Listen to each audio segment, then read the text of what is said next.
Friends, আজকে বানাবো ভেন্ডি পোস্ত।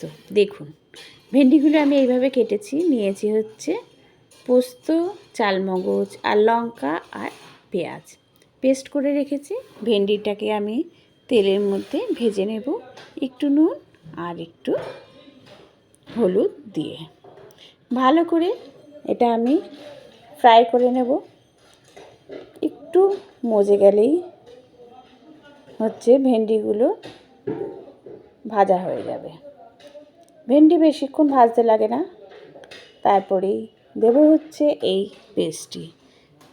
পোস্ত নিয়েছি, চালমগজ আর নিয়েছি পেঁয়াজ, লঙ্কা পেস্ট করে নিয়েছি এবং এটা ভালো করে নাড়াচাড়া করে একটু স্লাইড জল দিয়ে চিনি দিলেই হচ্ছে ভেন্ডি পোস্ত রেডি হয়ে যাবে।